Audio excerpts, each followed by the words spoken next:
this is the one I've actually personally been looking forward to the most. And so what I'm going to do is I'm going to basically have each of these individuals who is absolute subject matters in their specific area of focus within this topic introduce themselves and talk a little bit about, first of all, where they're based and what their specialization is in post-processing. So if we can get those back doors shut, and again, everybody just quiet down. We're gonna dive into this, and this is gonna get deep quick. Thanks, everybody. Rackams, why don't you kick it off? All right. So my name is Rackams, Nick Rackams. I'm from Northern California, Sacramento, Grass Valley, Gold Country area. My expertise or specialty, I guess you could say, is mechanical separation of THCA and terpenes from an input of properly cured rosin, and been doing that now for about the past 4 or 5 years. Saw a couple people do it before me and took their work and kind of broke it down in my mind and figured out how to do the process myself. Since then, I've been sharing it with everybody like yourselves, and yeah, we'll be talking more about that a little later. Larry, why don't you introduce yourself? My name's Larry. Currently live in St. Louis, Missouri, from Rhode Island. I lived in Colorado for 5 years, kicked around a lot of labs there. I wouldn't necessarily say I have a specialty because I am the director of a lab that makes a lot of live resin BHO and also live rosin. If I did say I had a specialty, it would be, proper allocation of frozen material for extraction. A little closer to your mouth, Larry. Sorry. If I did have a specialty, I would say is the proper allocation of frozen material for extraction, and figuring out what your best routes are to do with your frozen, and why you're going to do that. Yeah. Mikey, you want to kick it off? Hey, yeah, should I do the thing? Introduce yourself, where you're from, what your specialties are. Okay, so I'm Mikey, also known as MTS. I just like to say I'm from the tri-state. I'm from the worst laws in the tri-state, so you can figure out which state that is. My specialty, I won't call it my specialty. I've just say I've done a lot of jar tech. I didn't really need to profit from my stuff, so I got to experiment a lot, and I like to share those experiments. Lately, I've also been doing some prep work for filling carts, and we're going to talk about that a little bit today as well. Caitlin? Hi there, my name is Caitlin. I have a rosin brand from Canada. We are from BC, currently in the Kootenays. One of my specialties, I suppose, is also mechanical separation, although I've played with a lot of different post-processing and jar tech strategies. I'm one of the few people putting solventless diamonds out on the market in Canada, so I'm excited to talk about that a little bit later on. Awesome. Lindsay? Hey, I'm Lindsay. We've been doing a lot of interesting work on carts lately for solventless carts. I think we have a pretty unique method, so I'd say that's our specialty. Awesome. Okay, we're going to dive into this, and I've kind of broken this down into 4 different segments. So the first thing we're going to talk about is jar tech. So Mikey, I want to kick it off with you and talk a little bit about, or first ask you what led you to explore this segment of the industry so heavily. So when I started making rosin, I was doing this by myself. I was experimenting by myself. I'm in an area where I wasn't around a whole bunch of other hash makers. I wasn't able to experience what they were experiencing. So when I first cured my first jar and it just looked like lumpy mashed potatoes, I didn't realize that I needed to work my wrist out and turn this into this butter. I was just like, why doesn't this look like this wet, amazing stuff that I see other people producing, even though I did it in living soil, and I followed all these things that I thought would make me wet rosin. So, I learned about heat tech, and that was just something that I started experimenting with. In some cultivars, it can be an improvement. I think sometimes we get too narrow-minded as to, it has to be this, I only do this, I only make melt, I only do fresh press. I think that as long as it's something that washes and makes sense for you, especially if you like the terps, figure out what works best for that and kind of run with that. Maybe if it doesn't fit your ethos, you hand it off to a buddy who does enjoy that SKU.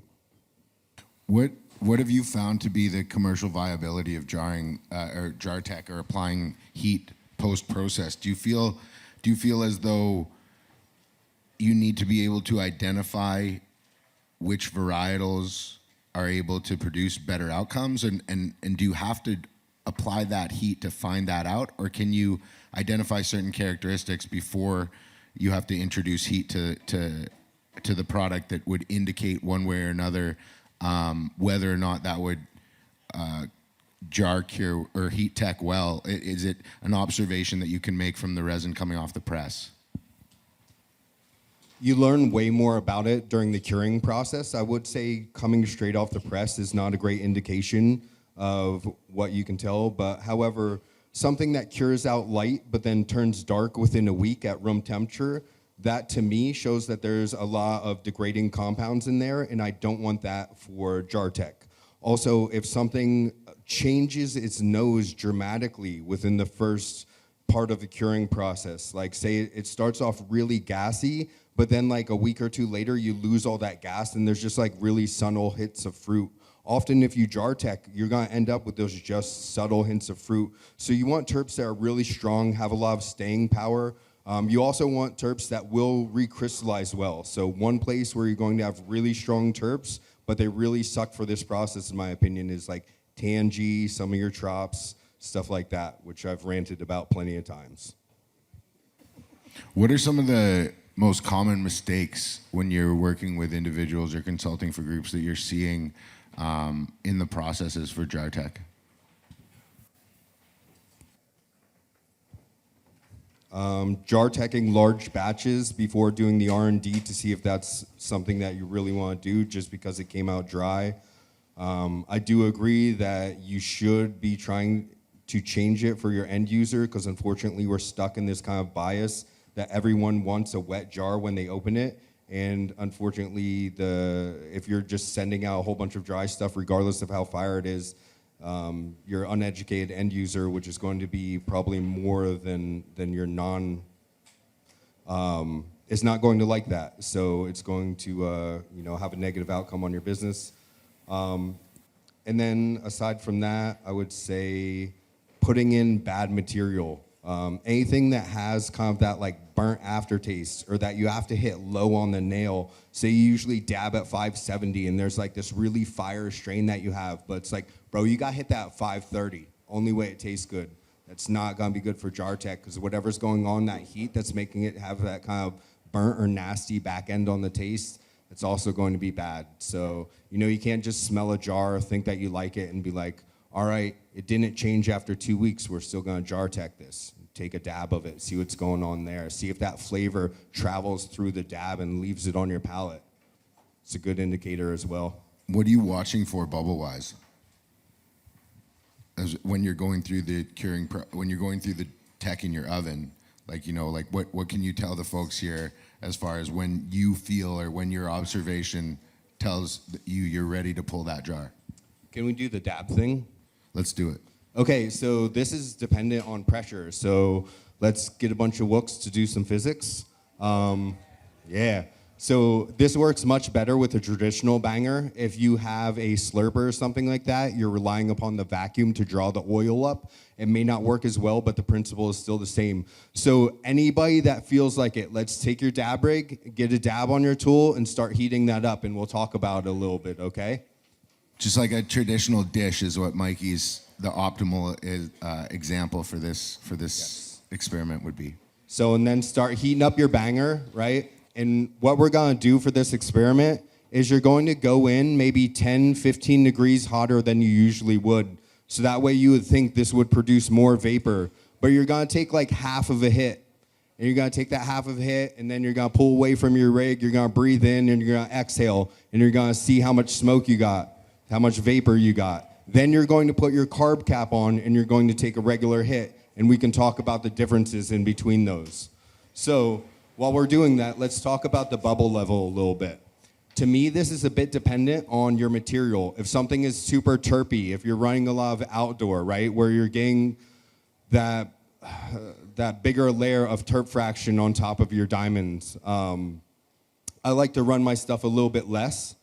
If it's something that's like a very high THCA producing indoor that is not showing as much terps, I like to run that a little bit more. So what we're talking about with the bubbles is it's going to go through multiple stages. It's going to go from, you're probably running it from fresh press. You can do this from cured. So it's going to start to melt down, and then you're going to see bubbles form close to the glass. Eventually, those bubbles will start sliding up the glass. Eventually, that will come to a mostly liquidized solution, and those bubbles will start getting smaller and moving faster. So, and at one point, the very bottom of the dish, when you look up across it, will look like a high-grade distillate, right?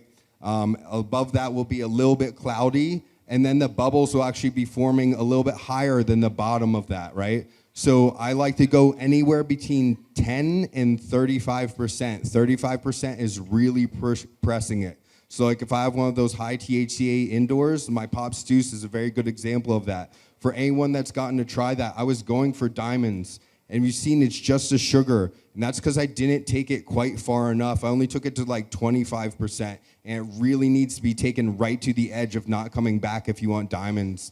Versus something that I have that's more terpy, I can take that to like 25%, still have that. I like to pull it out. I like to see it clear up completely within 5 to 10 minutes within the oven. If I see it start to get cloudy or nucleate within the first hour, often I haven't taken it quite far enough for diamonds. I've just taken it far enough for like a good sugar, maybe a little bit bigger chunk sugar. So that's where I like to pull it. Are any of us doing dabs? There, I see one guy, right? So yeah, we got some people. So what's going on, right, is you're hitting that even hotter, but you're hitting that, right, basically at atmospheric pressure. So the boiling point is, I want to say that we figured this out, and it's somewhere around like 820 degrees or something. You need to hit a dab if you're not hitting it with a carb cap, right? And then when you apply that carb cap, what you're doing is you're changing the amount of pressure within that. You're lowering it from atmospheric pressure, which is changing the boiling points, right? The same thing is happening within your freeze dryer, right? That's how we're preserving the terps and sublimating the water out. Same thing is happening also with JarTech, right? So we're heating these up. So we don't want to boil the terpenes off, right? So we're increasing the pressure within the jar. That's why it's really important you have a lid that holds excellent pressure. So I like the U-lines a little bit better than the ball jars. So they're designed to be vacuumed. They're not designed for pressure. The U-lines will hold a little bit more. I believe ball jars are designed to start leaking at an excess of 6 pounds. And from my understanding, we're looking for closer to 10 pounds for optimal diamond formation. But the thing is that we're lowering the boiling points of those terpenes, so that way it may even be like, I think, whatever. I'm not going to go into specific numbers because I'm not remembering them right now, and I've been doing a lot of dabs. But regardless, you're lowering them much, much lower, so that way you're not off-gassing all of these terps while you're doing the JarTech. It's very important. Fire. Give it up for MTS Farms, yo. That was a lot of fucking tech.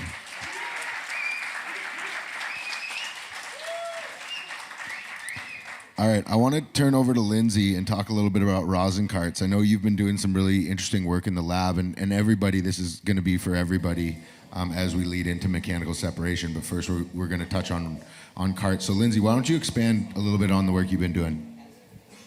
Yeah, so we've got a unique way of doing carts. It's probably about a $6,000 setup or so, but you could take out some of the tech from this and do it cheaper in say a vacuum oven or something. But what we're doing is we have, and I forget all the glassware names, so forgive me. We have a round bottom vessel with a magnetic pill for agitating. We do a low temperature. This process takes about 24 hours. We do a low temperature heat on it to make it cart stable. And we also, it's all under vacuum, and we have a cold trap. So any terpenes that are leaving in this process get caught in the cold trap and dropped down. We heat it for 2 12-hour days. Under vacuum, it's spinning the whole time, very low, about 180, because that vacuum assists with the decarboxylation, I guess. And after, we aim for a 13% weight loss. That's when we know it's done, and it's going to be cart stable. So just take it to the scale every once in a while. Look at what your weight loss is to get to the decarboxylation you need to keep it cart stable. 13% loss is the key number there. A 13% weight loss, yeah. And from there, we just, when the process is done, we just run the terpenes we captured, put it in the freezer, freeze any water, run it through a coffee filter, reintroduce it to the solution you made, and we're done within 24 hours. Sorry, I forget the name of the equipment we're using, but it's from Summit Research. Very cool. Mikey, what experiences have you had as far as filling carts and the research you've done? So I haven't done a ton of stuff with like cold trapping terps or anything like that. I've talked to a lot of BHO people and some people on the future forums that are into those things. I like to be able to just keep everything within one jar. I think that there is value in separating and bringing back together. I don't always know that I agree with what that does to taste profiles and solvent lists. So I've just been focusing on single jar type stuff, and one of the bottlenecks that I see for a lot of, especially smaller producers, but everyone in general, I just worked with a company out in LA that was using a cart filler, is the bubbles, right? So I'm guessing that you're doing that with an open top, so you're not having... No, everything's under vacuum, so I'm not oxidizing any terps or anything. Like, we're trying to maintain that same terp profile. So I don't even turn the heat on until my vacuum is drawn. The jar itself is under vacuum? No, I'm putting all my rosin into a big round bottom flask to go that sits in a heat mantle with the bottom agitation. Okay. Yeah, it's like I said, this isn't really your home setup. This is a pretty industrial setup. Yeah. So, all right. So, if I can understand what he's doing, he won't run into this problem. But again, if you're keeping the solution as one solution and you're heating, keeping it under pressure, not vacuum, you're going to create bubbles in there, right? And we just talked about why you would keep things under pressure in order to maintain those boiling points of the terpenes, so you're not off-gassing them while you're heating them. Same thing with cartridges. So after you go through that process of getting it ready for carts, you're left with something that should never renucleate. But the problem is that you're going to have bubbles in there. So if you draw that up into a syringe, if you just pour that out into one of the big machines that's going to inject it into carts, what you're going to find is as you're injecting it into those carts, you're going to see bubbles forming. You're not going to be able to get a full fill, because if you put that half gram or whatever you're trying to put into the cart, because of those bubbles, they're going to come up and out of there. So there's multiple paths to solutions. Some of them are very advanced and require very expensive equipment. That's cool. If you're working in a lab that already has all of those sorts of things, I recommend you try those. I definitely recommend you keep an eye on what that does to your flavor profiles, as it can affect them. And same way that long-term heat can affect things. So you have to be careful with all of these processes. So let's talk about some easy ways to get rid of those bubbles. One, you can just leave if you did in a ball jar, you could just leave that lid back on top, set it back in the oven, heat it for a while. That pressure is gonna cut off gas. It's not a very aggressive strategy. If you're doing them by hand and you haven't created a ton of pressure that needs to off gas within that solution, that's fine. Past that, everybody here has a dab tool. You probably have a drill at your home. You can literally heat up that solution to whatever you feel is viscous enough for you. Right? I usually go at least 120 degrees, and then you literally just dab tool. You don't need to have it on a drill. You can whip it by hand. I whip it until I see the bubbles stop forming. Then I put the lid back on and let that just come back to even. I don't worry about if the bubbles are still in there. I'm just trying to get them to all pop within the jar. Lid can go right back on, so you're trying to maintain the terps. Past that, there's centrifuge, right? So with centrifuge, you have to be careful. If you're using one of the big expensive ones, you can separate that into layers. If you're trying to remove fats and waxes and maybe work on your viscosity, like the solution that you made is way too viscous to work in your carts, and you're going to separate that into layers of density, you can take your terpene fraction and then not use all of your THCA or your more dense fraction below that and mix them together. You are going to be experiencing loss, but if that's a giant outdoor farm and you have a bunch of material and you're really looking for those carts to flow well, that's an option. For our home guys that are trying to do this cheap, right? You can make your own centrifuge. Just look this up online. You can make really nice ones for a couple $100, and you can spin that out and remove the bubbles that way. That's a really cool tech. Some people don't want to add extra stuff into your place, and you have a tool that will work just fine. And then past that, I've heard many different people kind of speculating on this, and I have a couple people that I'm talking to that work on this, using ultrasonic type stuff, different types of waves on this, right, to be able to get the bubbles out. And I haven't had it explained well enough to me that I completely get it, right? So there's the guy right there working on it. He does some of that stuff. I'm sure if you hit him up, right, my homie right there, Hawaii, Chad Mad Chiller. So he can talk to you about some of the experiments he's doing. And he's doing that to change kind of the viscosity of his cold cure, right? And the look of his cold cure.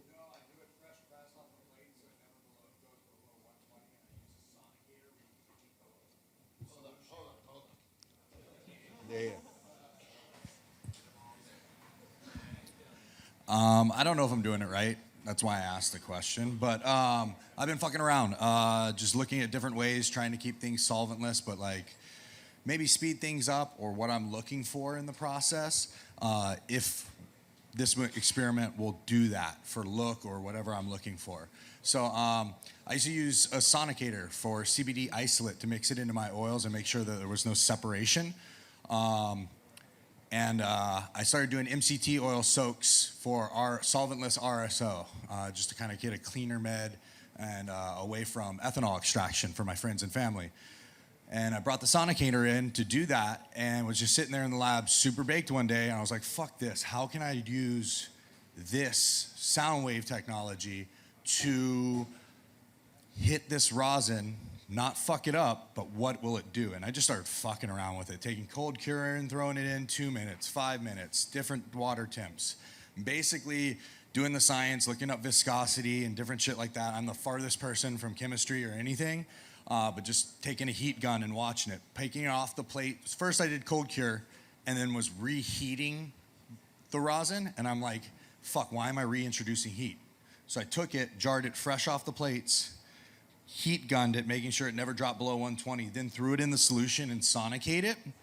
And I've noticed in doing that, it not only homogenizes it fresh inside the jar, lidded, but stability is unbelievable that it does for certain chicks. But I've seen the bubble effect, I've seen a lot of different things with it. I don't know the science behind it. I could be fucking the shit up, but I've been doing some cool shit and asking questions at different seminars and things and asking people if they've seen it. And some people put sonicators in their vessels and there's a 6-inch circumference, why the machines are designed the way they are. I don't know any of that tech, but I've seen some really cool things with consistency, stability. My turtle traffic, I put that thing in there. She stays stable, fresh pressed, that look all the way through.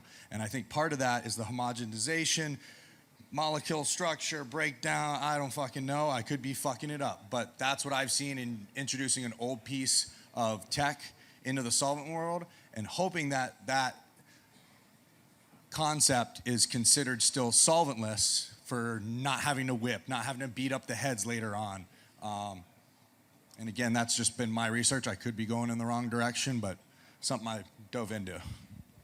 So you're gonna hear a decent amount of people saying stuff like that. They all have a very different, I wouldn't say a very different perspective, but a different view on what they're going for. But they're trying experiments with stuff like this. And I really recommend that you try that yourself if you're in a non-restrictive environment. I was able to do all the experiments I wanted and fuck up all my stuff that I wanted. I could ruin any batch, it didn't really matter.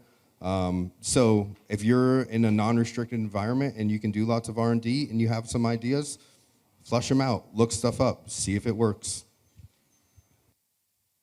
Give it up for that conversation. Give it up for MTS Farms. All right, so I want to move into mechanical separation. I think we'll start at the beginning and then we'll move into the deep end. So Rackham's, we're going to start with you, then we're going to move to Caitlin, then we're going to open it up to everybody. But why don't you take us through, what made you first explore mechanical separation? Did you accidentally isolate THCA? Like what? Yeah, I fucked up. That's what happened. Yeah, my first experience with mechanical separation, or THCA, and isolating it specifically was literally a fuck up. I was doing, not even a fuck up, I was just doing a second press on a bag, put it back in the press at the same temperature I originally did the first press at, took it off. I think I went longer with the press, the second press, so instead of like just a quick minute hammer down, I did like 5 or 6 minutes because I walked away from the press. Came back, pulled it out, and there was this white film on the outside of the bag. And I don't know if any of you guys who have pressed have seen that before, but that's THCA. At that time, I didn't know it. So shout out to a gentleman named Casey, who is not here, but he was probably one of the first guys that got me to understand the process of what was actually happening. Not a scientist, not a chemist, so I don't have that background, but he does. And he broke it down to it being that cannabinoid being crystallized and turned into a solid from a liquid based off the temperature that it was exposed to for a certain amount of time. So from there, I took it upon myself. He gave me a few different steps to play around with and just to see what would happen. And I took some rosin, I let it cure up and nucleate, pretty much just like a 10-gram slab. Wrapped that in a 25 or 15 micron bag, I think at 25 that I had at the time. And then dropped my temperature down to about, my press temperature down to about, I think 90 degrees or so, and put that 10 grams in the press for, it ended up being about 7 or 8 hours it was in there, because I didn't know what the fuck I was doing at the time. And sure enough, what happened is the terpenes fraction, which is pretty much everything else but the THCA, started to liquefy. That's any of those cannabinoids or compounds that would not turn into a solid. Liquefy and separate, and then what you're left over with is a pure THCA, or close to as pure as possible, structure left in the pouch. And it literally looks, if you do it properly, it looks like white sheetrock. Or we can name a few other drugs, but we're not here to talk about those. But from there, you have two fractions, and that's the whole purpose of this mechanical separation, is to take a single rosin and separate it once again, do a post-process, a final process to separate your terpenes and all those cannabinoids from your THCA. And then you can take that THCA, that white powdered crystal structure, and melt that down back into a liquid with a higher heat. Now that you've separated the terpenes and you have those and they're viable, the THCA should not smell or taste like anything. THCA has a distinct taste to itself. If anybody's ever dabbed really high percentage THC, like BHO, sugar or something, you get like a film on your lips or on your teeth, that's THCA. You can melt that down, liquefy it, and then it clears up. And then once that turns back into a solid or a crystalline structure, then you can break it up, and that's what we call the diamonds. Now you have your two fractions, and you can now dose the way that you want to dose. You can do mixed ratios. You can mix other terpenes from other separations with different diamonds. There's kind of sky's the limit at that point. But my whole purpose for doing this was just to make one more option for an end user to have as a SKU, or just a different consistency. It was fun, it was interesting. I made a mistake, I learned from it, and was able to expand from it, and now we're here breaking it down. It's pretty amazing. What are your observations on what mechanically separates well, or how do you as a maker assess material that's coming into your lab and going, this is going to go to mechanical separation versus this is something that I'm going to fresh press or cold cure? That can happen on the press. If something that you have, a strain that you have tends to auto butter no matter what temperature you're pressing it at. And what I mean by auto butter is it literally sugars or cures up off the press immediately. It doesn't stay as fresh pressed, it's not as stable. That's usually a really quick indicator that strain or those genetics specifically have a high percentage of THCA. So those are going to be the ones that you more than likely can isolate and extract better than other ones that'll be really sappy, or even a lot more of a heavier terpene content and less THCA. Like Mikey mentioned, there's a lot of tangies and citruses that are more prone to the sappier side of things. But if you don't know that percentage of that THCA content with those genetics moving through or forward with like data or lab work, then the visual aspect is usually initially right off the press with the auto butter. But after you take your press or you take your rosin and you slab it out however you need to, you can actually let that sit for 12 to 24 hours with parchment on top of it in your facility kept in a clean space, and see what happens. If it nucleates pretty quick and starts to cure up within that time frame, then it's probably a good candidate. But if it's still stable, still really clear, isn't really marbling or curing up the way you expected it to, it might not be the best bet for the process. Caitlin, I want to move to you and ask you a little bit about, what was your learning curve like as you scaled up and learned your process around MexEp? So the learning curve for that was definitely a very steep learning curve. I decided to take on diamonds just as another way to differentiate myself in the market, and again, like he said, to provide another SKU for the end user, another way to enjoy the experience. And I found the first few times that I made it, like the loss in the process was exponential, and it almost made it not worth trying to do. But I was in a lucky position where I was able to play with material and lose material, and I had some excess material, so I was able to just redo the process and do the process and do the process. And I started from like an unreasonable amount of loss down to under 10% loss in my process, and which actually made it like a viable product that I could use and put forward to people. Because when you have a 30% loss, it's not reasonable to carry on and to do at scale. But when you can break it down to less than 10, it's a much more usable product, and it's a much more commercializable product at that point. You have a really cool way of doing your THCA. Can you talk a little bit about that? Thank you. So what I like to do is follow the same similar process, and then I take those rods and stretch them out the way you've seen in the past, like the way you've seen in your videos. And then once they're broken, I actually reintroduce a small amount of heat so that they are not such sharp edges. To me, I think taking those edges off are what make my diamonds the way they are representative of my diamonds, but to show them a little bit more rounded and a little bit softer, I think is a nice way to present them for the end user. So that's been my strategy so far, is just soften the edges.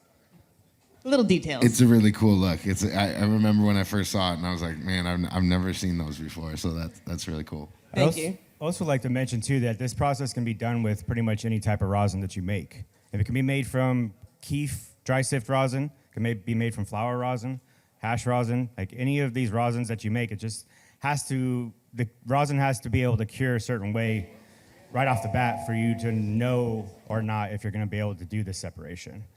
Pretty much anything that does cure up or nucleate will separate. That's the easiest way to say and explain it. So if you have a question like you're not sure if your flower rosin will work, it will. You just have to do it.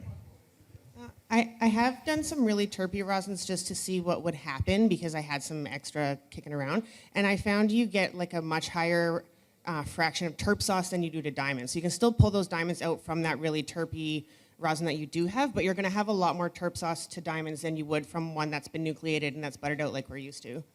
The process is a little bit more complicated to it, I feel like, and when you're messing with something that's a higher terpene content, and what I mean by that is not as stable, maybe a little bit more gooier. The other reason I like to make sure that the rosin dries up and cures up and nucleates is because I can handle it a lot easier than you can with something that's like that melts really easy, I guess you could say. It's harder to put words onto it, but it's more creamier of a consistency. That's going to be harder to work. That'll mean you have to have a lower temperature when you're starting the process, so this liquids can turn into a solid, meaning the THCA, and the actual terpene fraction can separate properly. If you go too fast, too much pressure, too much heat too quickly, you can push that THCA through the pouch or through the micron screen before you allow it to actually solidify. So it's things to take into consideration as well. Absolutely. Anything you want to jump in on, Lindsay, before we move on? No, one thing, talking about Casey there, I remember Casey was doing 120 gram presses, and I don't see that anymore. I'd love to see somebody come out with some big presses. Yeah, Elysian Research, right? Yeah, the first drip tech press ever made. Yeah. Very cool. All right, so I want to shift gears a little bit and head over to Larry. I'm super excited for this. I think this might be one of Larry's first speaking engagements, and we're incredibly excited about it. And he's going to be talking about some stuff that he's been working on as far as terpene recapturing, both in wash water as well as in the freeze dryer. And I know that's something that Lindsay's been playing with as well, so I'm sure Lindsay will jump in after Larry. But Larry, why don't you touch a little bit on the work you've been doing and what you've been playing around with? So I'll just talk about my lab a little bit. I'm running an Osprey on a chiller setup. I don't have a cold room or anything. I'm in a really small space. So I just have a one freeze dryer, one osprey setup. I also have a short path that I hope to start utilizing more full time for this type of process, but it's pretty hard to have it stop making distillate in order to kind of help out with the terpenes. But anyway, the first way I'm going to talk about is from our freeze dryer ice. And Closer to your face. from our the first way I'm going to talk about is capturing the terpenes from our non-solvent products is from our freeze dryer ice. And this is by far and away the most simple way to do it. In my opinion, you don't get the largest volumes doing it, but for a lot of you smaller batch producers and people on a more craft scale, there's a way to increase your volumes that I'll get into now. So in quick terms, to kind of describe what we're doing is you can either chip the ice or just let it melt into a vessel of some sort, and you're going to get what's called a separation flask.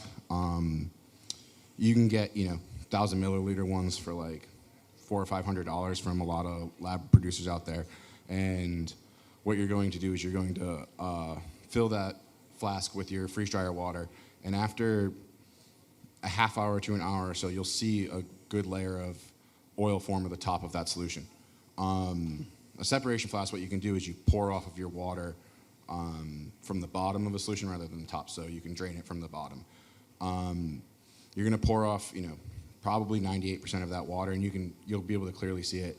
You'll get to a point in the solution where I just call it confusion, where it's hydrosol, then a pure terpene, and there's water below it. Pour off the rest of the water, and you're going to. I like to put it in a tall, narrow flask and freeze it and pour off my terpene from that. Once you pour off your terpene from that, you can do a lot of different things with these terpenes, whether it's reintroduce them into your rosin products, which I don't really love to do because, as he mentioned before, it does change the flavor from what the strain was originally, because these terpenes were going to boil off in the process of freeze drying, right? They're generally not there, and that's why we're not used to having them there. They're very mono. I've seen tested, the lab that I have to use to test these in Missouri, it's very hard for them to give me an accurate test because they're so pure. They have to dilute it like 50,000 times. And even then, I'll come back with a 102% test or so sometimes. And they test for 26 terpenes, and it'll hit for all of these different terpenes. So it has a very, very wide range of things in there, and they go very, very far. So, I'm seeing in like a pen batch per se, like something that is a blander strain with 1 to 2% of those terpenes can become all of a sudden a very flavorful pen experience. That being the more simple way to pull them out. As far as the wash water, depending on how you're set up and how you can do things, after you're done washing, you can go filter out all of your material, keep your water around, and you can do the same type of process in like a machine like an Osprey. So there's going to be those terpenes floating around in the water as well, because they came from the water that you dried out of your hash. They're also there on the heads a little bit, but I speculated that's mostly just in the water that you pull out of your hash, because you get larger volumes out of your wash water. And you should have to do basically the same thing and then put it in a separation flask. So what I would recommend doing is, like, after you're done washing, taking all of your material out of the machine, filtering the water again through the smallest micron bag. You have something that you don't use for hash production, just something that's going to kind of stay dirty. And then put your water back in your machine and take out 90% of the water, and then that's what you have to go filter through your separation flask there. You'll get a much larger volume out of it, but it's going to cost you a lot of time with the cleaning of the water and things along those lines. I have a question. The freeze dryer side of it. So, what about people who have a non-oilless? They actually have oil in the pump. Are you worried? What about if there was any type of point in time that you would get oil pulled from the pump into the vac and then drain that water? Is there a way to separate that from the terpenes, or is that even an issue? If you pulled oil into your machine, I wouldn't recommend trying to separate at that point, because it's going to be very difficult for you to tell what's what. But I think if you're running if you have an oil pump and you're there right when your machine shuts off and you're on top of your thing, you shouldn't run into that issue. And if you're conscious about it, you should be able to take care of it. Another thing I like to point out is like I haven't really been able to tell a large difference between whether I chip the ice, whether I just let it melt over time, or I defrost it. What I'm noticing is like only the shelves really get hot and the ice isn't on the shelves, so it's just helping it melt a little bit faster. And another thing that I want to mention, if you're struggling with pulling volume out of the freeze dryer, what you can do is you can stack your runs in there. So if you're gonna put, let's say you have 3 or 4 runs that you want to put together, you can mix these terpenes. And rather than defrosting your freeze dryer in between every run, just keep loading it up with more material, and that'll create more ice, which will give you more terpenes to pull out of. It's going to be a mixed strain or whatever, but you will get it in larger volumes that way. And then you can start playing to diversify and make other SKUs and make different flavor profiles with that, all with a non-solvent way to do it. Lindsay, you want to jump in? Yeah, I think principle's the same. We just do it a little bit different. Some guys on my team came up with this.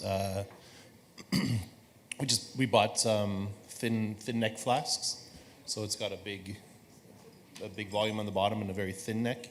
The terpenes are gonna float to the top, so we just take our freeze dryer water, pour it in the top, and then just grab a syringe and pull off the terpenes from the top.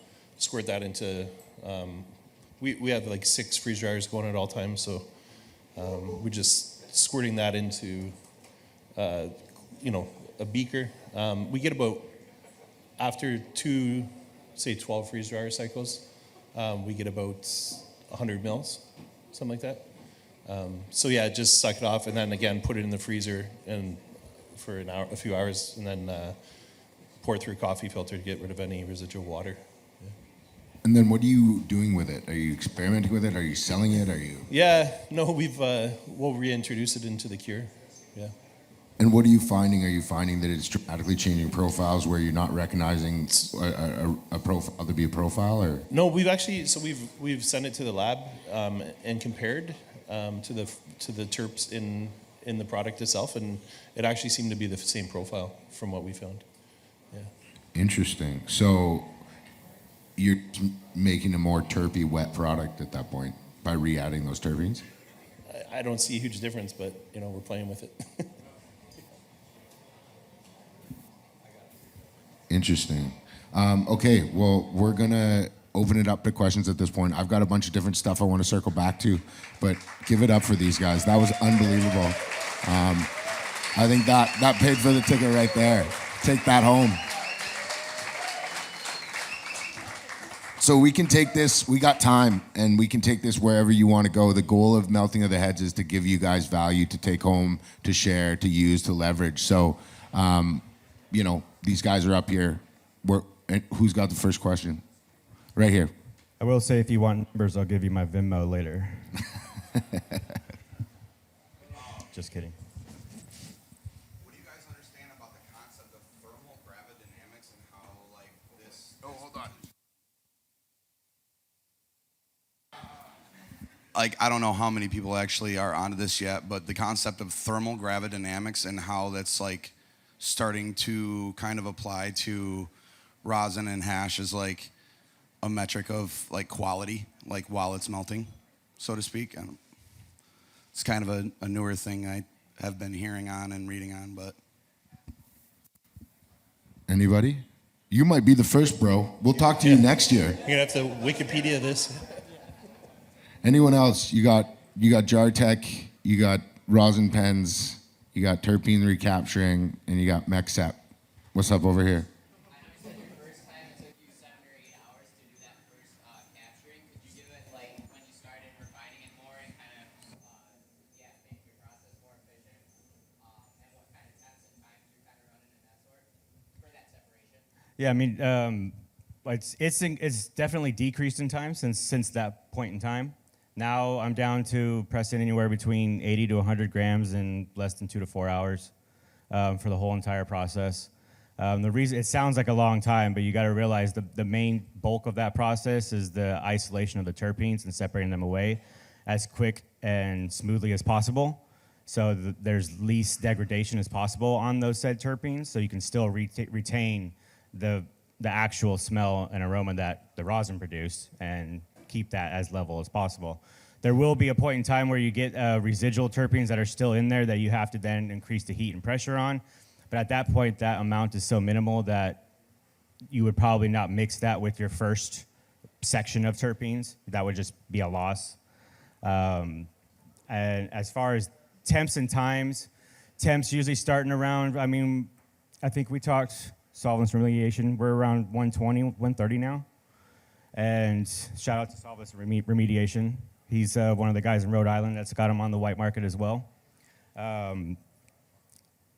It's starting around that point. Like I said, if you have something that's a little bit more wetter of rosin, not as stable when it's in its cured form, you might want to start at a slightly lower temperature so you can isolate that A right off the bat and as quick as possible. So somewhere between 90 to 110. And then there's a first stage, and I call that the sweat stage. And what I mean by that is when the pouch is in the actual press and you can actually visibly see the mesh, when that starts to look like it's spreading, that means your terpenes are starting to fraction off and liquefy. And that at that point, you can start ramping up your temperature and your pressure as well. The pressure is pretty much non-existent except to hold that pouch and that puck in place for your first section of time.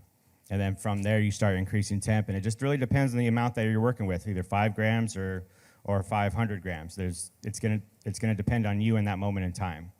And from there, you ramp up your temperature every 10 to 20 degrees.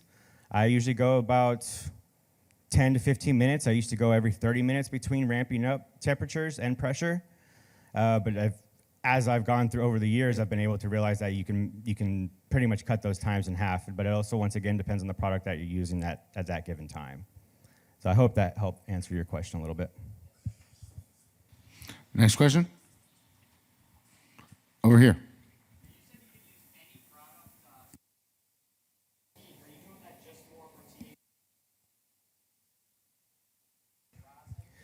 Good More than question. likely, that's a good question. So more than likely you're just trying to isolate the THCA and disregard the terpene fraction because it's probably not going to be your most favorable, depending on, unless you're after the specific terpenes that keef rosin has to offer.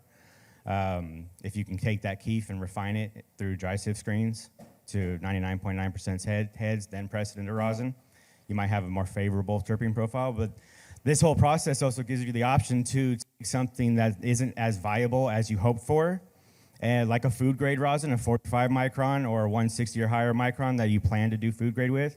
If you try the THCA process, maybe you can then take this and strip the terpene. Check.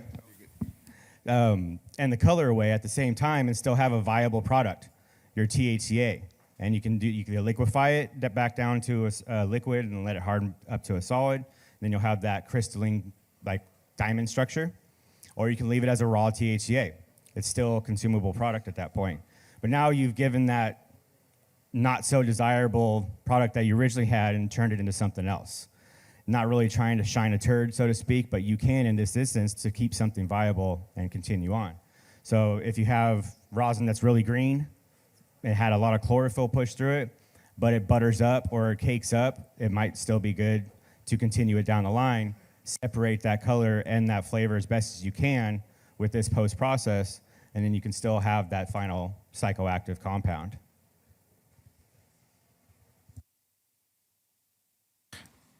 Next question. I thought I saw one over here. Yeah. I'll come over the chat.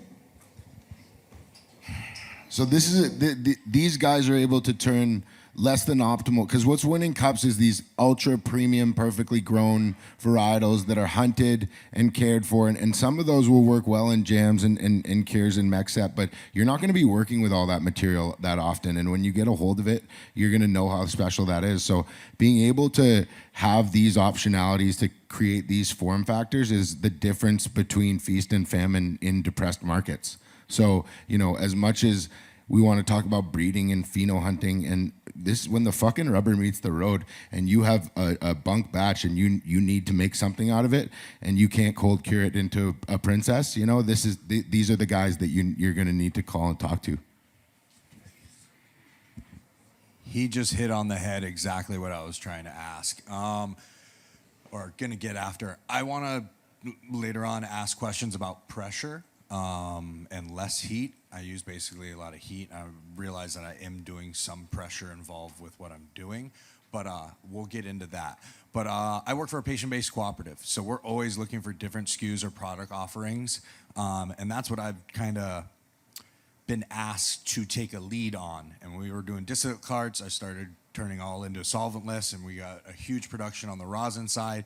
But what I put in there compared to what my boss wants me to put in there is 100% different. I'm like, fuck that, let's get some cash, let's lower the price and get you some freaking cash flow so I can get paid my hourly a little bit more. But no, I put the 45 and my 220 secondary presses, the 120 bags sometime on different stuff, my non-desirables for my rosin, and then cart that. Sounded like on a lot of stuff that Mikey was saying, I'm doing that to turn stuff that's not desirable into something that maybe a mode of access that somebody else would be exactly what he just described. I'm looking for that in product offerings, but I wanted to go into asking, what do you preferably suggest putting into these well-designed, newer hardwares for those types of carts? Obviously really appreciated the SKUs, the different types of offerings that normally would turn something that sits onto a shelf or may not be as desirable of the first intent. Type of a deal. Sorry. I think it depends what kind of cart you want to bring to the market, right? If fire's always going to be fire, so don't try and put a shitty material and sell a fire cart. Everybody loves it. I'm dead serious. I give them the fucking all 45, and they're like, "That's the best fucking cart of my life." If that's the way it turns out, then you're doing something right. Yeah, for sure. I wouldn't like. I just saying, if you're gonna put all shitty input into carts, you're gonna have carts a bad name all the time. Like we need to make carts out of good material as well, especially if you have a process that's gonna maintain the terpene profile of it. Then I'd like to see carts out that just give dabbers a different, more convenient experience, right? I don't want dabbers saying, "Oh, this is just another shitty cart." Mikey?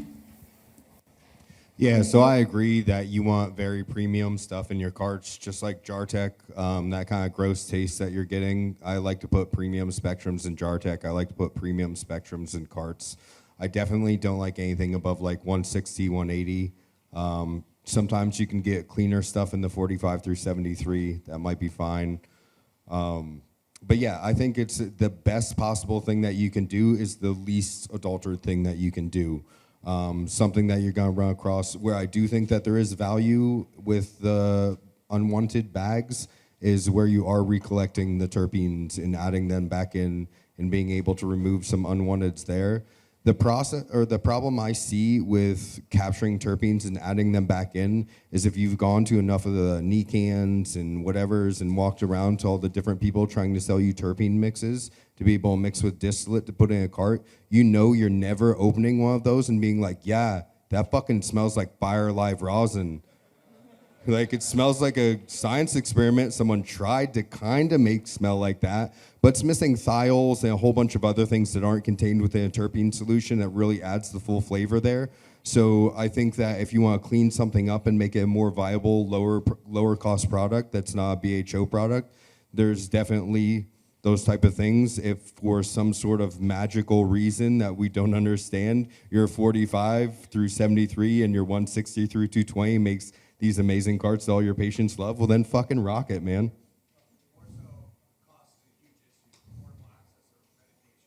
Right. So I always just make sure that when I'm doing something like that I try to really budget it as that. Something that I don't like is that we just take all of our budget rosin and that we throw that at edibles or other things. And there's lots of budget smokers out there. Fuck, I'm one of them sometimes, you know what I mean? So like, although I might not be able to smoke the first 3 washes in the 70 through 160, like I might be able to smoke something that's kind of as good and has that same flavor profile, and I have to hit a little bit lighter on the nail, but I'd still much rather that than having to go to some overly CRC'd BHO to be able to smoke. So yeah, I think that there's value in those things. We got time for like 2 more questions. I got one right here. Hi, Todd. Headspace in your jars. Good question. Yeah, I don't like over 2/3. And since we're talking about that, I want to talk about two things real quick. So with JarTech, like I was saying, I'm not a huge fan of the recapturing of terpenes, although I think there is definitely some cool science. And I think as we get further along into understanding everything that's happening, the work that people are doing with a much more expensive equipment is going to become much more prevalent and much more industry forward, regardless of if I think that's a good effect or not. So I think we should all be looking into that. There's two things with JarTech. One is that we run into the issue of being able to hold more pressure, but we're doing it in these like ball jars and U-line jars. I talked to the guy from the little thermal things that were alchemy jars. He was supposed to specially design us a lid. I haven't gotten anything from him yet. So you're looking into containers that you can pressurize. Sometimes it's talk about pressurizing them with inert gas. So Summit SPD has a all clear, it's probably Pyrex or quartz or something like that, can be pressurized. The problem with adding pressure to a diamond miner is that they might have a sight window, but you're doing this all on visual by bubbles as far as my type of process with keeping the pressure in there. So check out Summit's equipment. They do have a vessel that's completely clear that you can see into to pressurize. And the other one was, last time I brought up a concept, and I'd like to see if anyone worked with this. So you can do JarTech without heating it to 220 or whatever, 240 degrees. You can keep it under 100 degrees. How I was taught this was you're doing very small presses and you're filtering them through natural coffee filter paper. You're then collecting all of those, putting them into a jar and heating that 90 degrees. And this is how you make Percy sauce. Really, right? I don't know if they changed your production yet, but the person that taught me this worked in their lab for 2 years pressing out in Oakland, and that's how the Percy sauce was made. It's never taken over 90 degrees, and that's how they're able to maintain such a better terpene profile, but still get that really BHOE look. Now, there's a paper called ChemTech, right? It would be very similar to the coffee filter paper. I'm thinking that we can do larger presses and do the Percy Tech with ChemTech paper. I just haven't experimented myself with that. Has anyone done any pressing with ChemTech paper? Question back at the audience. No? Okay, cool. Next Is it time I'd just like to hear ChemTech? some yeses on both of those.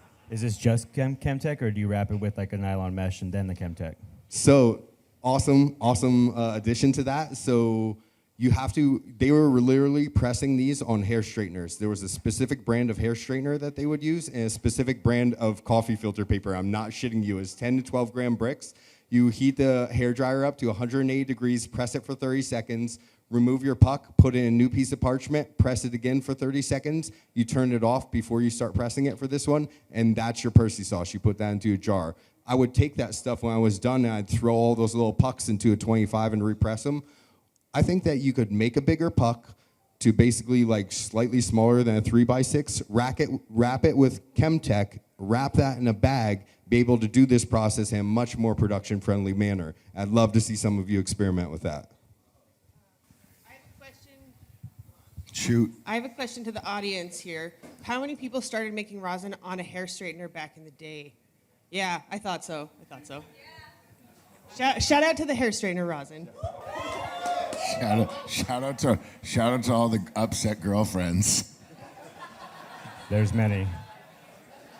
I owe my wife about $1,000. All right, so we got 15 minutes left. What do you guys want to talk about? I also did want to mention, at least for the THCA extraction, my main goal with the temperature, I never go higher than the original temp that I used to press the hash at. So if I press that 180, I don't ever really go back up past that unless it's the super final cleanup stage, which is pretty much wrapping the bag with the THCA still inside of it with unbleached coffee filters. And that will, you be using the coffee filter as a wicking agent to pull the remaining bit of terpenes that are caught in the nylon mesh away from it to then make your THCA super bright and white. But on that last step is usually when I'll hit that 180, 190 mark max. But I never go above, try to never go above the temperature I press the rosin at. We got a question right here.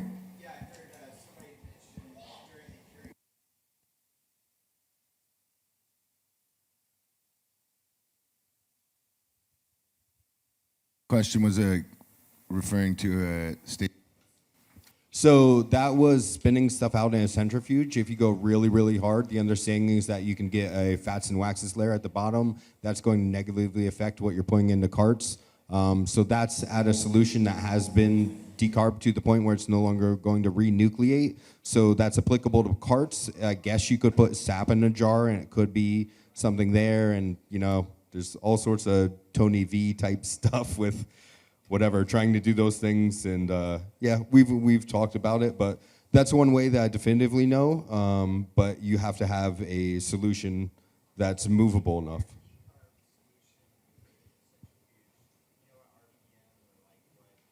I do not, but I can tell you what he might be able to tell you. Also, Harry from Helpful Harry or Rosette. Harry knows a decent amount about that stuff. Yeah, I think my understanding is you want to use a refrigerated centrifuge and get up to like 20,000 RPM, which generates a lot of heat. That's why you need the refrigeration on the centrifuge. So 20,000, I think, is the key there. I'd trust what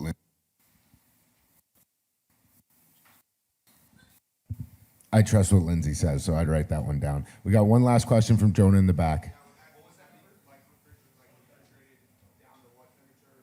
Say that one more time for us, Lindsay. Run through what you were talking about.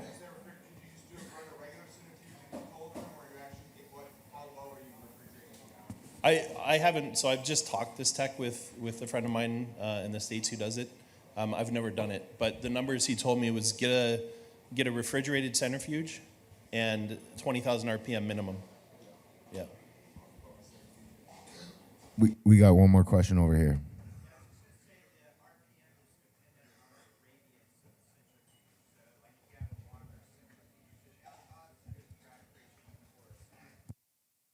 True. Awesome. Well, guys, give it up for this panel, man. This was amazing. Incredible. We're going to have this all recorded and free for everybody to see on YouTube within a month or two. So we appreciate everybody coming up. We appreciate everybody coming on. So coming up, we have the live tasting grid with Mission Hill Melts, utilizing their tasting grid that we all gave you in your bags.